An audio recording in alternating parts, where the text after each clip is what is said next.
ईश्वर अर्जुन संवाद श्रीमद् भगवद गीता अध्याय 7 श्लोक 6 सृष्टि और ईश्वर के अद्भुत रहस्य। नमस्कार दोस्तों, स्वागत है आपका हमारे चैनल पर जहां हम भगवद गीता के श्लोकों को सरल और व्यावहारिक रूप से समझते हैं। आज हम चर्चा करेंगे भगवद गीता के अध्याय 7 श्लोक 6 पर। भगवान श्री कृष्ण ने इस श्लोक में हमें यह सिखाया है कि सृष्टि और ईश्वर के बीच का गहरा संबंध कितना अद्भुत और रहस्यमय है। आइए गीता के इस ज्ञान को समझें और अपनी जिंदगी में इसे अपनाएं। पिछले वीडियो में हमने अध्याय 7 के श्लोक 5 पर चर्चा की थी, जहां श्री कृष्ण ने जीव और निर्जीव प्रकृति के बारे में बताया। आज के श्लोक में हम जानेंगे कि यह दोनों प्रकृतियां कैसे आपस में जुड़ी हुई हैं। इस श्लोक में भगवान श्री कृष्ण हमें यह समझाते हैं कि यह सारा संसार उनके दोनों रूपों भौतिक और आध्यात्मिक के आधार पर टिका हुआ है। वे हमें बताते हैं कि यह सब कुछ उनकी लीला का ही हिस्सा है। श्री हरि बोलो ग्रंथराज श्रीमद् भगवद गीता जी की जय। गीता सुगीता कर्तव्या किमन्यः शास्त्र विस्तरया या स्वयं पद्मनाभस्य मुख पद्माद्विनीयः श्रिता। अथ ध्यानम् शांताकारं भुजग शयनं पद्मनाभं सुरेशं विश्व आधारं गगन सदृशं मेघवर्णं शुभांगम् लक्ष्मीकांत कमल नयन योगिभिः ध्यान गम्यं वंदे विष्णु भव भयहरं सर्व लोकैकनाथम्। यं ब्रह्मा वरुणेन्द्र रुद्रमृतः स्तुन्वन्ति दिव्यैः स्तवैर्वेदैः सांग पद क्रमोपनिषदे गायन्ति यं सामगाः। ध्यान अवस्थित तद्गतेन मनसा पश्यन्ति यं योगिनो यस्यान्तं न विदुः सुर असुरगणा देवाय तस्मै नमः। वसुदेव सुतं देव कंस चाणूरमर्दनम् देवकी परमानंदम कृष्ण वंदे जगद्गुरु। उक्त दोनों प्रकृतियों को संपूर्ण भूतों का कारण और अपने को महाकारण बतलाना। श्लोक 6 एत द्योनिनी भूतानि सर्वाणीत्युपधारय अह कृत्स्नस्य जगतः प्रभवः प्रलयस्तथा। उच्चारण की विधि एत द्योनिनी भूतानि सर्वाणि इति उपधारय अहम कृत्स्नस्य जगतः प्रभवः प्रलयः तथा 6 शब्दार्थ इति अर्थात ऐसा, उपधारय अर्थात समझ, कि सर्वाणि अर्थात संपूर्ण, भूतानि अर्थात भूत, एत द्योनिनी अर्थात इन दोनों प्रकृतियों से ही उत्पन्न होने वाले हैं, और अहम अर्थात मैं, कृत्स्नस्य अर्थात संपूर्ण, जगतः अर्थात जगत का, प्रभवः अर्थात प्रभव, तथा प्रलय अर्थात प्रलय हूँ, अर्थात संपूर्ण जगत का मूल कारण हूँ। अर्थ, हे अर्जुन, तू ऐसा समझ कि संपूर्ण भूत इन दोनों प्रकृतियों से ही उत्पन्न होने वाले हैं, और मैं संपूर्ण जगत का प्रभव तथा प्रलय हूँ, अर्थात संपूर्ण जगत का मूल कारण हूँ। 6 व्याख्या एत द्योनिनी भूतानि जितने भी देवता, मनुष्य, पशु, पक्षी आदि जंगम और वृक्ष, लता, घास आदि स्थावर प्राणी हैं, वे सब के सब मेरी अपरा और परा प्रकृति के संबंध से ही उत्पन्न होते हैं। एत द्योनिनी भूतानि पदों का अर्थ है एते अपरापरे योनि कारणे ये शांतानि, अर्थात अपरा और पराय दो प्रकृतियां जिनकी कारण हैं, ऐसे संपूर्ण प्राणी। 13वें अध्याय के 26वें श्लोक में भी भगवान ने क्षेत्र और क्षेत्रज्ञ के संबंध से संपूर्ण स्थावर जंगम प्राणियों की उत्पत्ति बताई है। यही बात सामान्य रीति से 14वें अध्याय के 4थे श्लोक में भी बताई है कि स्थावर जंगम योनियों में उत्पन्न होने वाले जितने शरीर हैं, वे सब प्रकृति के हैं, और उन शरीरों में जो बीज अर्थात जीवात्मा है, वह मेरा अंश है। उसी बीज अर्थात जीवात्मा को भगवान ने परा प्रकृति 7वें अध्याय का 5वां श्लोक और अपना अंश 15वें अध्याय का 7वां श्लोक कहा है। सर्वाणीत्युपधारय स्वर्गलोक, मृत्युलोक, पाताल लोक आदि संपूर्ण लोकों के जितने भी स्थावर जंगम प्राणी हैं, वे सब के सब अपरा और परा प्रकृति के संयोग से ही उत्पन्न होते हैं। तात्पर्य है कि परा प्रकृति ने अपरा को अपना मान लिया है, उसका संग कर लिया है, इसी से सब प्राणी पैदा होते हैं। इसको तुम धारण करो, अर्थात ठीक तरह से समझ लो अथवा मान लो। इसमें एक विचित्र बात है कि संबंध केवल क्षेत्रज्ञ ने माना है, क्षेत्र ने नहीं। यदि यह अपना संबंध न माने तो इसका पुनर्जन्म हो ही नहीं सकता, क्योंकि पुनर्जन्म का कारण गुणों का संग ही है। कारणम गुण संगोस्य सत्सद्यो निजन्मसु। गीता 13:21।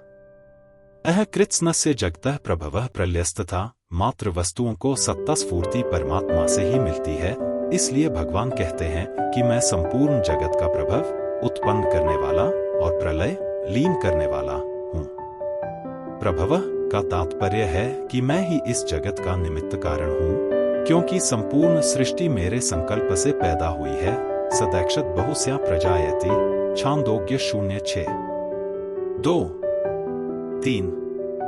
दो जीवों के द्वारा किए हुए अनादिकाल के कर्म जीवों के प्रलयकाल में लीन होने पर जब परिपक्व होते हैं, अर्थात फल देने के लिए उन्मुख होते हैं, तब उससे प्रलय का समय समाप्त होने पर सर्ग के आदि में भगवान का संकल्प होता है और उसी संकल्प से शरीरों की उत्पत्ति होती है। जैसे घड़ा बनाने में कुम्हार और सोने के आभूषण बनाने में सुनार ही निमित्त कारण है, ऐसे ही संसार मात्र की उत्पत्ति में भगवान ही निमित्त कारण है। प्रलय कहने का तात्पर्य है कि इस जगत का उपादान कारण भी मैं ही हूं, क्योंकि कार्य मात्र उपादान कारण से उत्पन्न होता है, उपादान कारण रूप से ही रहता है और अंत में उपादान कारण में ही लीन हो जाता है। जैसे घड़ा बनाने में मिट्टी उपादान कारण है, ऐसे ही सृष्टि की रचना करने में भगवान ही उपादान कारण है। जैसे घड़ा मिट्टी से ही पैदा होता है, मिट्टी रूप ही रहता है और अंत में टूट करके घिसते घिसते मिट्टी ही बन जाता है, और जैसे सोने के यावन मात्र आभूषण सोने से ही उत्पन्न होते हैं, सोना रूप ही रहते हैं और अंत में सोना ही रह जाते हैं, ऐसे ही यह संसार भगवान से ही उत्पन्न होता है, भगवान में ही रहता है और अंत में भगवान में ही लीन हो जाता है। ऐसा जानना ही ज्ञान है। सब कुछ भगवत स्वरूप है, भगवान के सिवाय दूसरा कुछ है ही नहीं, ऐसा अनुभव हो जाना विज्ञान है। कृत्स्नस्य जगतः पदों में भगवान ने अपने को जड़चेतनात्मक संपूर्ण जगत का प्रभव और प्रलय बताया है। इसमें जड़ अपरा प्रकृति का प्रभव और प्रलय बताना तो ठीक है, पर चेतन परा प्रकृति अर्थात जीवात्मा का उत्पत्ति और विनाश कैसे हुआ? क्योंकि वह तो नित्य तत्व है, नित्य सर्वगतः स्थाणुर्चलोयन सनातनः। गीता 2:24। जो परिवर्तनशील है उसको जगत कहते हैं, गच्छतीति जगत, पर यहाँ जगत शब्द जड़ चेतनात्मक संपूर्ण संसार का वाचक है। इसमें जड़ंश तो परिवर्तनशील है और चेतनांश सदा सर्वथा परिवर्तन रहित तथा निर्विकार है। वह निर्विकार तत्व जब जड़ के साथ अपना संबंध मानकर तादात्म्य कर लेता है, तब वह जड़ शरीर के उत्पत्ति विनाश को अपना उत्पत्ति विनाश मान लेता है। इसी से उसके जन्म मरण कहे जाते हैं। इसीलिए भगवान ने अपने को संपूर्ण जगत अर्थात अपरा और परा प्रकृति का प्रभव तथा प्रलय बताया है। अगर यहाँ जगत शब्द से केवल नाशवान परिवर्तनशील और विकारी संसार को ही लिया जाए, चेतन को नहीं लिया जाए तो बड़ी बाधा लगेगी। भगवान ने कृत्स्नस्य जगतः पदों से अपने को संपूर्ण जगत का कारण बताया है।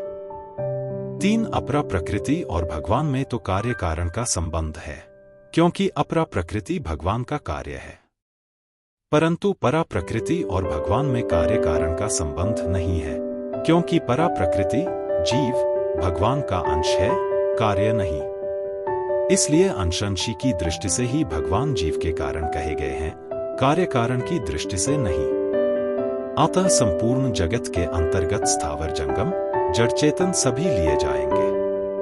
अगर केवल जड़ को लिया जाएगा तो चेतन भाग छूट जाएगा, जिससे मैं संपूर्ण जगत का कारण हूं यह कहना नहीं बन सकेगा और आगे भी बड़ी बाधा लगेगी। कारण कि आगे इसी अध्याय के 13वें श्लोक में भगवान ने कहा है कि तीनों गुणों से मोहित जगत मेरे को नहीं जानता, तो यहाँ जानना अथवा न जानना चेतन का ही हो सकता है, जड़ का जानना अथवा न जानना होता ही नहीं। इसलिए जगत शब्द से केवल जड़ को ही नहीं, चेतन को भी लेना पड़ेगा। ऐसे ही 16वें अध्याय के 8वें श्लोक में भी आसुरी संपदा वालों की मान्यता के अनुसार जगत शब्द से जड़ और चेतन दोनों ही लेने पड़ेंगे, क्योंकि आसुरी संपदा वाले व्यक्ति संपूर्ण शरीरधारी जीवों को असत्य मानते हैं, केवल जड़ को नहीं। इसलिए अगर वहां जगत शब्द से केवल जड़ संसार ही लिया जाए तो जगत को, जड़ संसार को असत्य, मिथ्या और अप्रतिष्ठित कहने वाले अद्वैत सिद्धांती भी आसुरी संपदा वालों में आ जाएंगे, जो कि सर्वथा अनुचित है। ऐसे ही 8वें अध्याय के 26वें श्लोक में आए शुक्ल कृष्ण गति होते जगतः पदों में जगत शब्द केवल जड़ का ही वाचक माने तो जड़ की शुक्ल और कृष्ण गति का क्या तात्पर्य होगा? गति तो चेतन की ही होती है।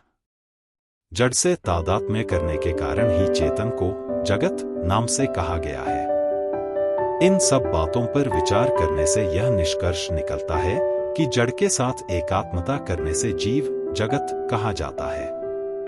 परंतु जब यह जड़ से विमुख होकर चिन्मय तत्व के साथ अपनी एकता का अनुभव कर लेता है, तब यह योगी कहा जाता है, जिसका वर्णन गीता में जगह जगह आया है। परिशिष्ट भाव जो न खुद को जान सके और न दूसरे को जान सके, वह अपरा प्रकृति है। जो खुद को भी जान सके और दूसरे को भी जान सके, वह परा प्रकृति है। इन अपरा और परा दोनों के माने हुए संयोग से ही संपूर्ण स्थावर जंगम प्राणी पैदा होते हैं। गीता 13वें अध्याय का 26वां श्लोक। मूल दोष एक ही है, जो स्थानभेद से अनेक रूप से दिखता है, वह है अपरा के साथ संबंध। इस एक दोष से ही संपूर्ण दोष उत्पन्न होते हैं। यह एक दोष आ जाए तो संपूर्ण दोष आ जाएंगे और यह एक दोष दूर हो जाए तो संपूर्ण दोष दूर हो जाएंगे। इसी तरह मूल गुण भी एक ही है, जिससे संपूर्ण गुण प्रकट होते हैं, वह है भगवान के साथ संबंध। अपरा को चाहे नित्य माने चाहे अनित्य माने, पर उसके साथ हमारा संबंध अनित्य है, यह सर्वसम्मत बात है। यह संबंध ही जन्म मरण का कारण है। कारणम गुण संगोस्य सत्सद्योनि जन्मसु। गीता 13:21। यही संसार का बीज है। मैं संपूर्ण जगत का प्रभव तथा प्रलय हूँ। इसका तात्पर्य है कि इस स्थावर जंगमरूप जगत को मैं ही उत्पन्न करने वाला हूँ और मैं ही उत्पन्न होने वाला हूँ। मैं ही नाश करने वाला हूँ और मैं ही नष्ट होने वाला हूँ, क्योंकि मेरे सिवाय संसार का दूसरा कोई भी कारण तथा कार्य नहीं है। इसी अध्याय का 7वां श्लोक, अर्थात मैं ही इसका निमित्त तथा उपादान कारण हूँ। अतः जगत रूप से मैं ही हूँ। 9वें अध्याय के 19वें श्लोक में भी भगवान ने कहा है, अमृतं चैव मृत्युश्च सत्सच्चाहम् अर्जुन, अर्थात अमृत और मृत्यु तथा सत और असत भी मैं ही हूँ। श्रीमद्भागवत में भगवान कहते हैं, आत्मैव तदिदं विश्वं सृज्यते सृजति प्रभु, त्रायते त्राति विश्वात्मा ह्रियते हर्तीश्वरः। 11:28। 6। जो कुछ प्रत्यक्ष या अप्रत्यक्ष वस्तु है, वह सर्वशक्तिमान परमात्मा ही है। जो कुछ सृष्टि प्रतीत हो रही है, इसके निमित्त कारण भी वे ही हैं और उपादान कारण भी वे ही हैं, अर्थात वे ही विश्व बनाते हैं और वे ही विश्व बनते हैं। वे ही रक्षक हैं और वे ही रक्षित हैं। वे ही सर्वात्मा भगवान इसका सहार करते हैं और जिसका सहार होता है, वह भी वे ही हैं। तैत्तिरीयोपनिषद में आया है कि अन्न भी मैं ही हूं और अन्न को खाने वाला भी मैं ही हूं। अहमन्नम हमन्नम हमन्नम, अहमन्नादो मन्नादो मन्नाद। 3, 10, 6। तात्पर्य यह हुआ कि अपरा और परा प्रकृति तथा उनके संयोग से पैदा होने वाले संपूर्ण प्राणी, ये सब के सब एक भगवान ही हैं। कारण भी भगवान है और कार्य भी। संबंध पूर्व श्लोक में भगवान ने अपने को परा और अपरा प्रकृति रूप संपूर्ण जगत का मूल कारण बताया। अब भगवान के सिवाय भी जगत का और कोई कारण होगा, इसका आगे के श्लोक में निषेध करते हैं। कल के वीडियो में हम चर्चा करेंगे अध्याय 7 के श्लोक 7 पर, जिसमें श्री कृष्ण सृष्टि की मूलभूत संरचना के बारे में और अधिक गहराई से बताएंगे। अगर आपको यह वीडियो पसंद आया हो तो इसे लाइक और शेयर जरूर करें। सब्सक्राइब करें ताकि आपको हर नया वीडियो सबसे पहले मिले। अपनी राय और अनुभव कमेंट में लिखें। फिर मिलेंगे अगले वीडियो में। जय श्री कृष्ण। दोस्तों, आज का श्लोक आपको कैसा लगा? क्या आप भी ये मानते हैं कि भगवद गीता सिर्फ एक ग्रंथ नहीं, बल्कि जीवन जीने का एक पूरा नक्शा है? अगर हाँ, तो इस वीडियो को लाइक और शेयर करके अपनी सहमति जरूर बताएं। याद रखें, हर समस्या का समाधान हमारे भीतर ही है। भगवद गीता का ज्ञान हमें यह सिखाता है कि हम कैसे अपने भीतर की शक्ति को पहचान सकते हैं और अपने जीवन को सफल बना सकते हैं। कल मिलते हैं एक और रोमांचक श्लोक के साथ। तब तक के लिए अपना ध्यान रखें और भगवद गीता की सीख को अपने जीवन में उतारते रहें। बोलो ग्रंथराज श्रीमद् भगवद गीता जी की जय। जय श्री कृष्ण।